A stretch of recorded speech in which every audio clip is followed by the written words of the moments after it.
my show and you have a great time.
Testing 1, 2.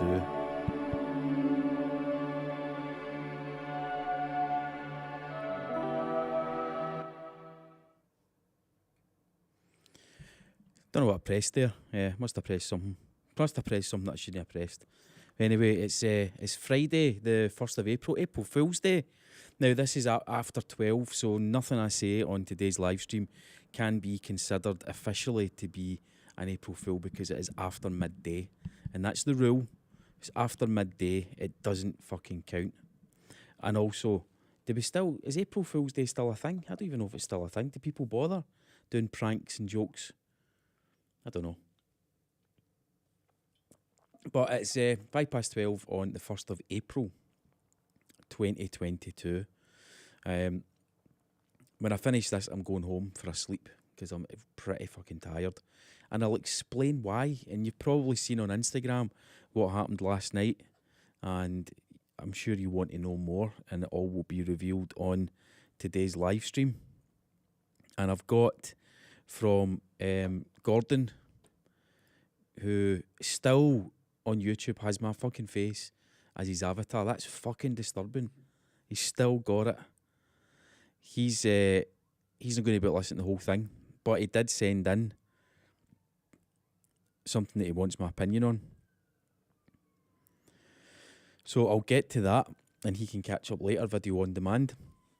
If you're watching on YouTube just now, jump over to Twitch. Watch on Twitch. Just search for Wrong Opinion Pod on Twitch because I'm trying to get that live viewer count up so that I can progress along the path to affiliate. And then I can start to get subscribers on Twitch and start making some serious coin. Because remember, I've got 1,200 followers. Apparently all real people. All genuine real people. So, yesterday, I read out a comment which I will find just now.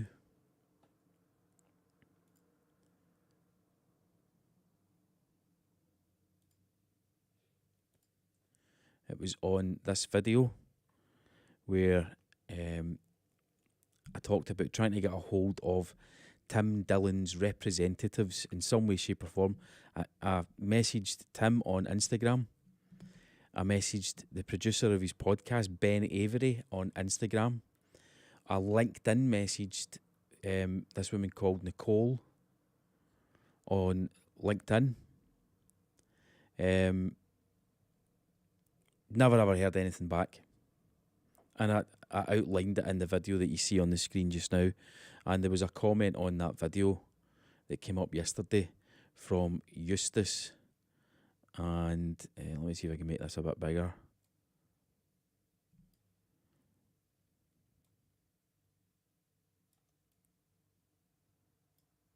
And Eustace said very simply, I feel sad for you. And as you know, I talked about it yesterday. I replied, me too. But then I replied this morning, guess who was in the studio last night? So, Eustace, fuck yourself. What were they saying that you feel sad for you about? On my video talking about trying to get a hold of Tim Dillon to come into the studio. There you What? go. I know, so go fuck yourself. And as I mentioned yesterday in the stream when I was doing my sort of little review of the show, the comedy show on Wednesday night, I mentioned that we'd gone to the stage door to try and catch him. And I said, I shouted over to him, Tim, are you planning on doing a podcast while you're in the UK? And he looked and he said, yeah, I think we've got it covered. And I explained yesterday that I got an email from Nicole, got an email back from Nicole apologising for not getting back to me sooner. Things had been hectic. But she said, I think he's got everything covered. However, do you know what I'm going to do? I'm going to get her exact words because they were prophetic, as I'll explain in a minute. There we go. She said, I think Tim is all set at the moment. However, things could change, a lot of moving parts. We're very grateful for the offer, and should there be any opportunity for us to utilise the space, I'm happy to flag it to Tim again. I never noticed it again when I read that yesterday, which would suggest that she mentioned it to Tim previously. I don't know. I don't know if that's true or not. So after the show, I looked up the comedian that was in support, and his name is Sam Tallent. And as I said yesterday on the live, that he crushed it. He did really, really well, and I'd sent him a message to that effect. And I replied yesterday to say, are you in Glasgow for another day? I'd love to have you as a guest on our podcast. We're based next to Glasgow Green, another contentious colour, which is a reference to him wearing orange and realising in Glasgow orange can be seen as a colour of hate. He replied at around 25 to 4 yesterday, I would have loved to, but we're out. Now, reading that again today, I assumed that meant out, as in we're out, we're leaving Glasgow. It could just have meant that they were out, they were out and about doing things. So I replied, no worries, man, next time you're in town, hope the rest of the tour goes well. I posted my review on YouTube today. So I came home from work yesterday, early. In fact, I think I did the stream and then went home. I had a video call in the afternoon, chilled out, did a bit of housework. The kids came in, picked my daughter up, she's got tonsillitis. And eventually around about 9 o'clock, I was lying in bed watching Fleabag on Amazon. Now, I think after 9 o'clock at night, my phone is set up to not notify me of any notifications other than text messages and maybe emails. So stuff like Instagram notifications don't come through on my phone. I think I've got Instagram notifications turned off full stop. But I happened to pick my phone up round about 4 minutes past 9 last night. And there was a message back from Sam at 3 minutes past 9 saying, hey, y'all are free tonight for Tim to record an episode. He's looking for a studio and we had to stay in Glasgow if your studio is available. So I immediately began to show symptoms of having another heart attack. But I replied and said, yeah, what time?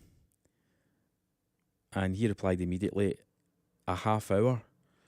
What's your number? And he sent me his American number, which I'm no fucking calling an American number. So I replied to say, yeah, I'm at home, but I'm only 20 minutes away, which is a bit of a lie. I'll head in. Gave him the address of the studio and my number.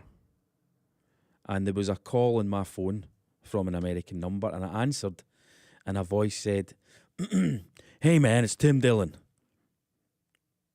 And he said, "We want to know if your studio's available to record the podcast.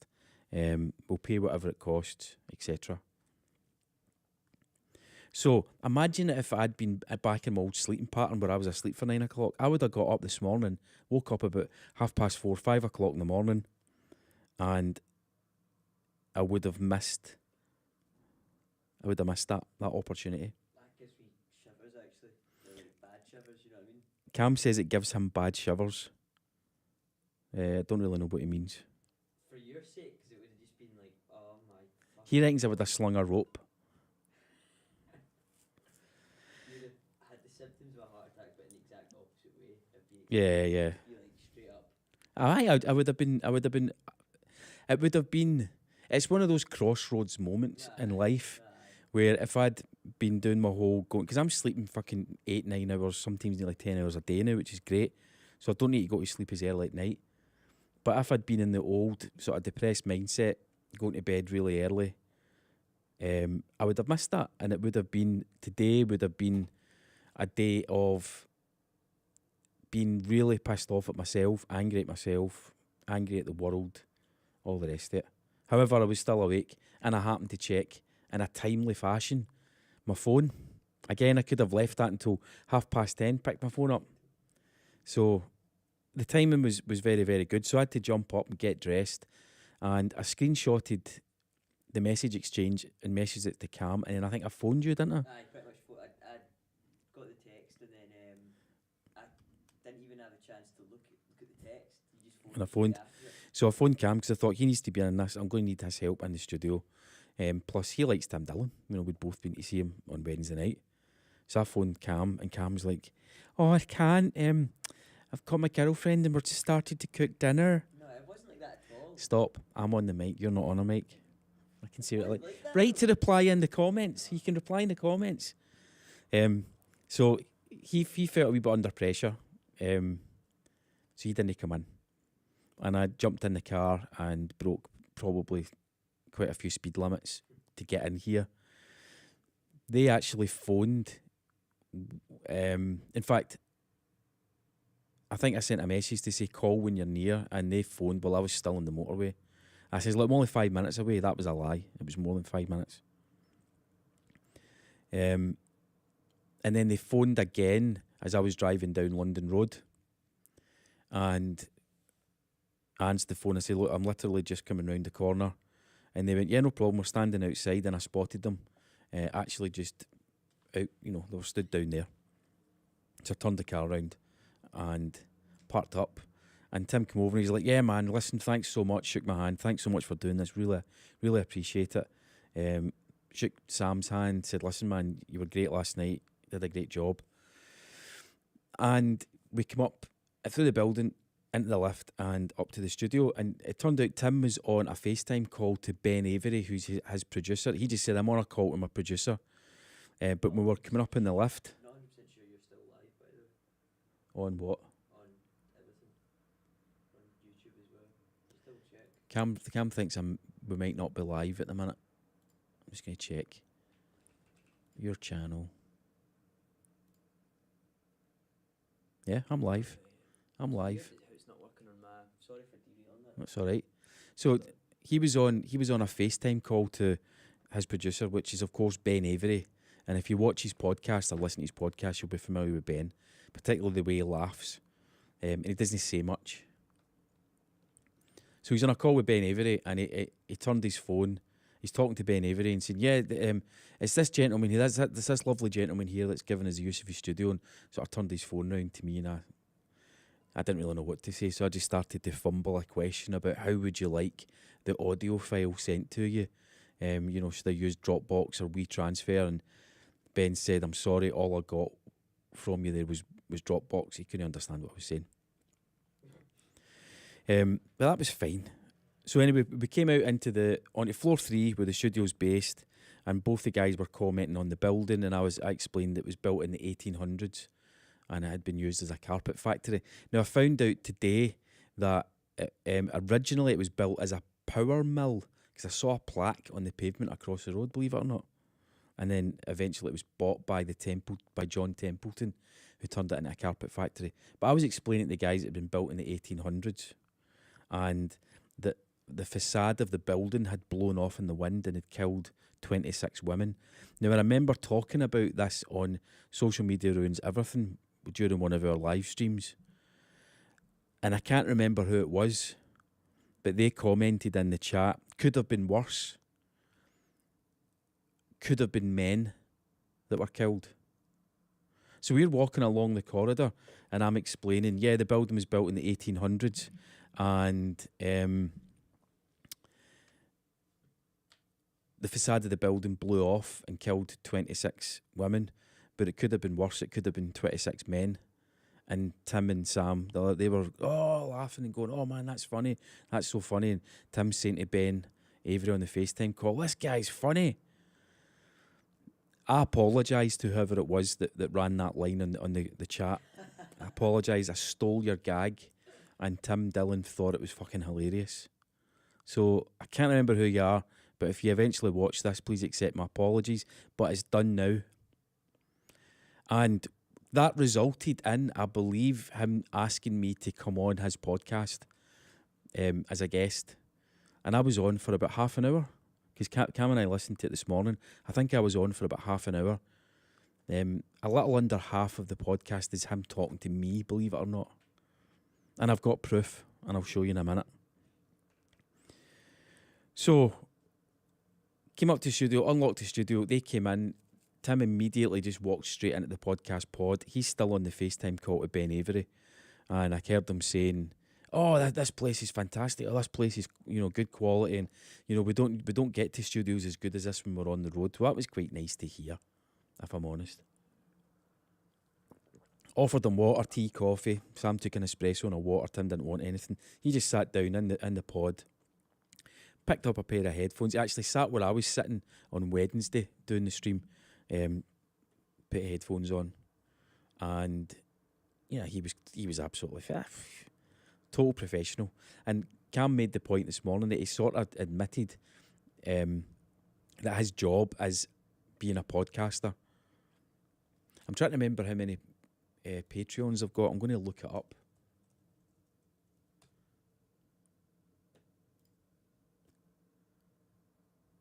It says Patreon starts at £4 a month. Yeah, in fact, it actually tells you on his Patreon page.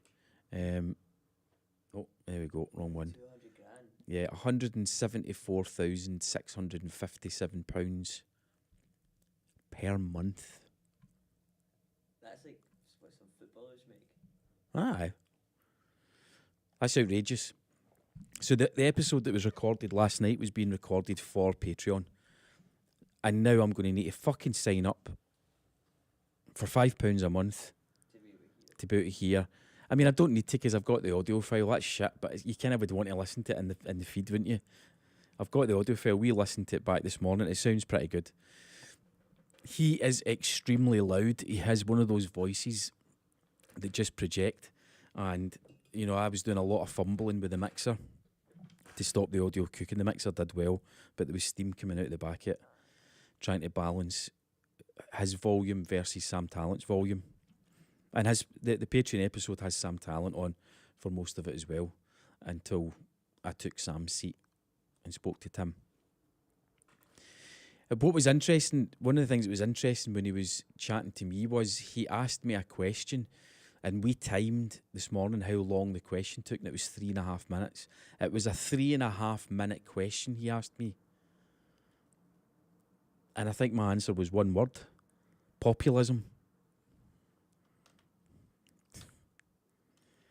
A bizarre thing about it all was at no point had I introduced myself. So when I met them downstairs, I didn't say, "Good to meet you, my name's Mark." I didn't do it. And I don't know if that's the whole thing. You meet somebody famous, or somebody who's famous to you, and you assume because you kind of know them that they kind of know you. I don't know if it was that element, but I didn't introduce myself. So when my segment on his podcast finished, Sam made the point. Yeah, that was really good. He did really well. And at no point did they mention his name.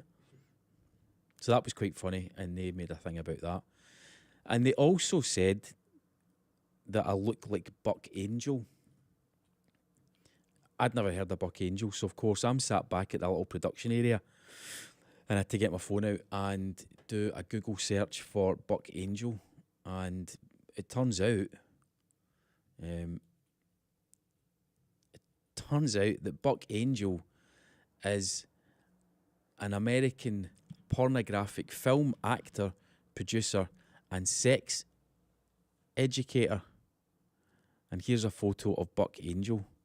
I think it's quite an old photo of Buck Angel, because I'll show you what Buck Angel looks like now in a second.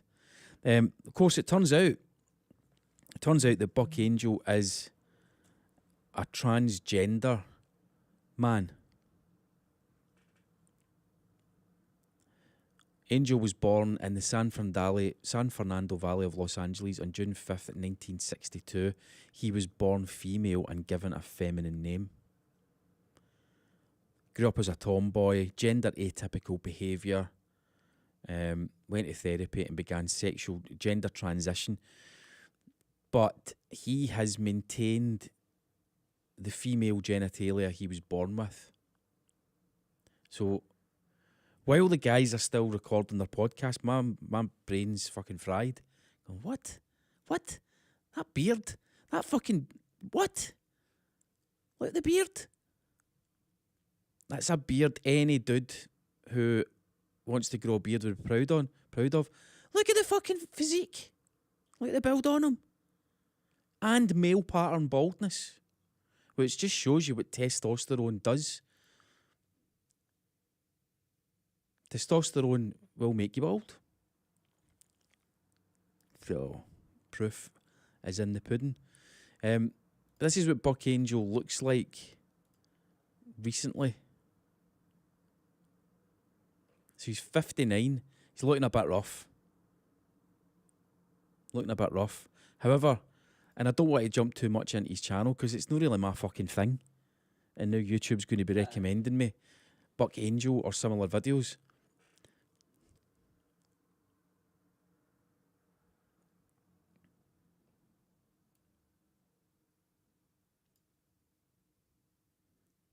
So that's Buck Angel, the transgender porn actor and producer that Tim Dillon and Sam Tallent thought I looked like. So anyway, they recorded their podcast. When it ended, I don't know if I'll be able to let you hear how Tim ended it. I don't know if I can. Not from a legal point of view, because it's just like 2 words. But I just thought it was kind of funny.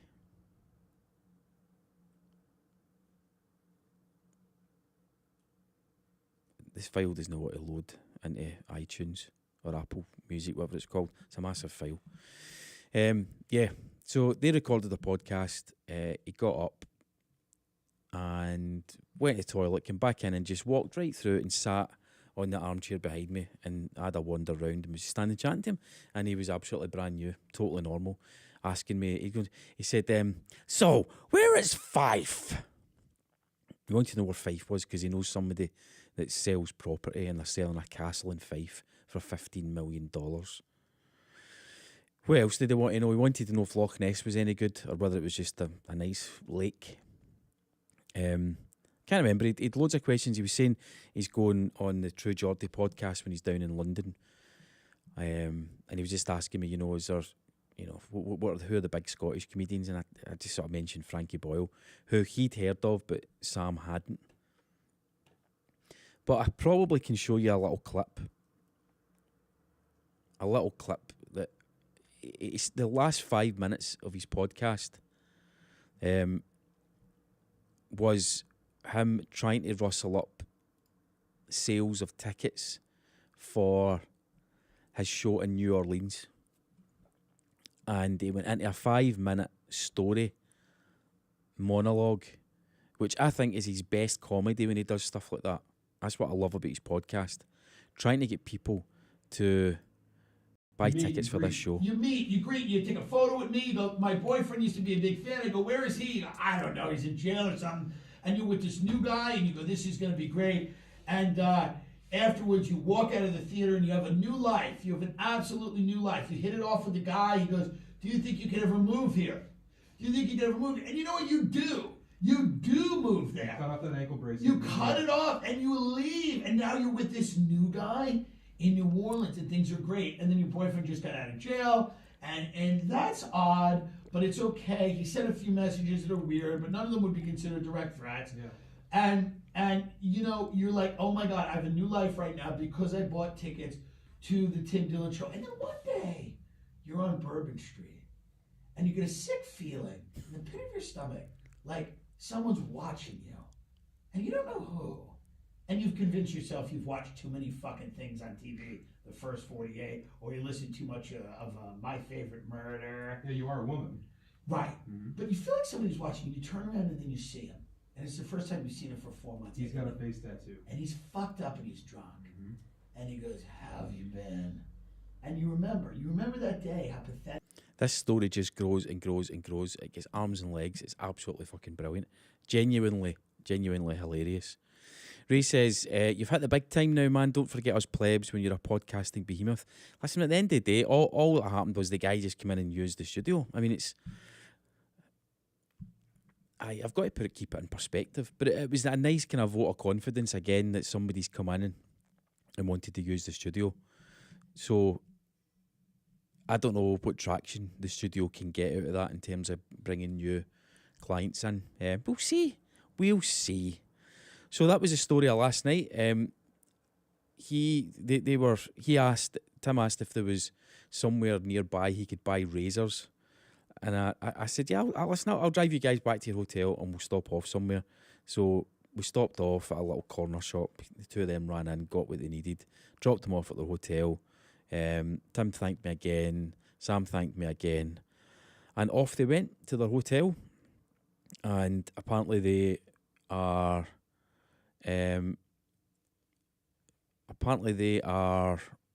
on their way to Ireland because the flight yesterday had been cancelled, and it was Aer Lingus.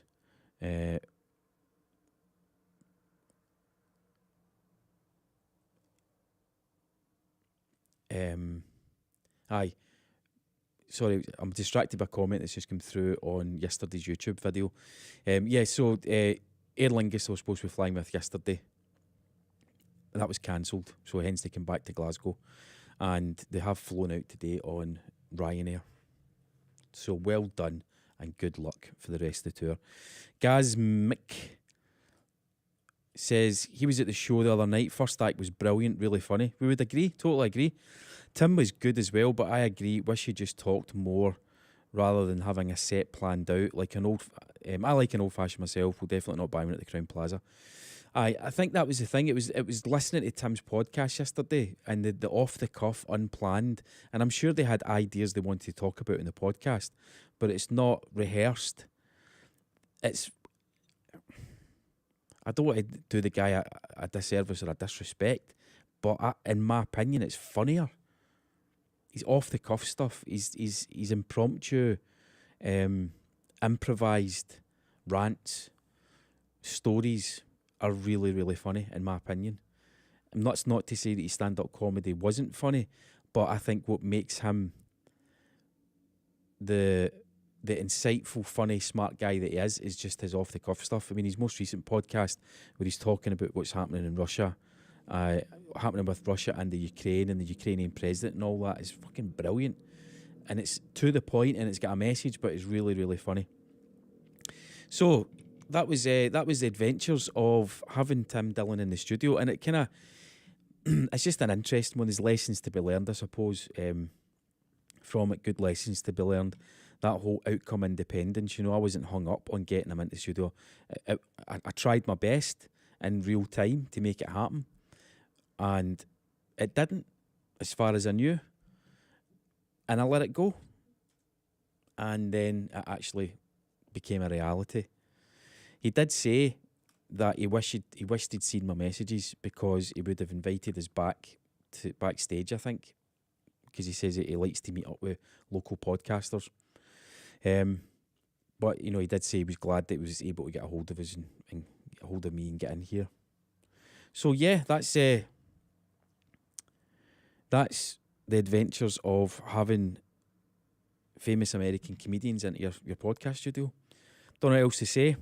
So I mentioned that Gordy Browse, aka Gordon's_leather_goods on Instagram, had a topic he wanted my opinion on, and he screenshotted it to me, and it's from Reddit. Okay, so there's a post on Reddit on the Tinder subreddit. I don't know why Gordon's frequenting the Tinder subreddit.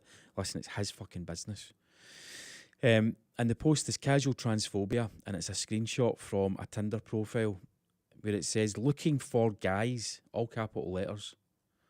Not anything else, or weird femboys or anything in between. Is that too much to ask for? Geez, if you match with me, message me, coward. So I'm assuming that's from a woman's profile, and she's making it clear that she is wanting to match with guys. I'm assuming that means biological males, or males who have been assigned, or people who have been assigned the male gender at birth. I don't know the terminology. And from what I can gather from his messages, he replied to that post in the Tinder subreddit saying, if they were to state they don't want a dick in their ass, would they be considered homophobic? People are weird. So that is the perennial question, and is that where we're heading in society? If you don't want to date a biological, I don't even know the terminology, it's weird. If you don't want to date a biological male who identifies as female, then you're transphobic. And Gordon's question is, if you don't want a dick in your ass, does that mean you're homophobic? Yeah, it's strange. Somebody's replied to his question, nope, a cis man getting railed by a trans woman is still considered straight sex, and a man rejecting a trans woman is transphobia. What? That's a very, very interesting point of view this person has. So,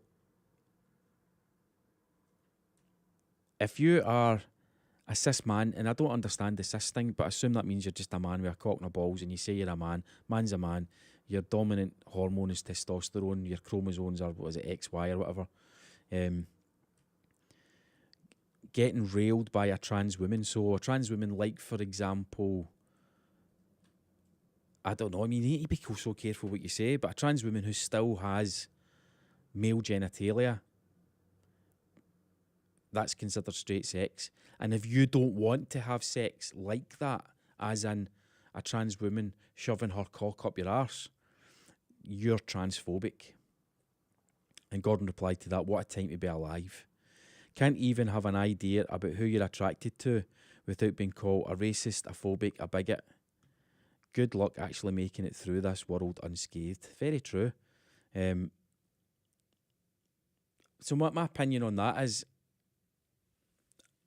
very simply, listen to the episode of Tim Dillon's Patreon podcast that was recorded here last night, because him and Sam Tallent discussed that very subject. So that's pretty much all I've got for you guys today. I'm going to need to bounce. I will export this out as an audio podcast before I leave. I might have the chance to do a live stream over the weekend. Get your comments to me and all that kind of stuff. Anything you want my opinion on, get it over to me on Instagram, The Wrong Opinion Pod, and I'll do my best to get to them. Thanks for watching, thanks for listening, all the usual platitudes. I hope you have a fantastic Friday and a great weekend,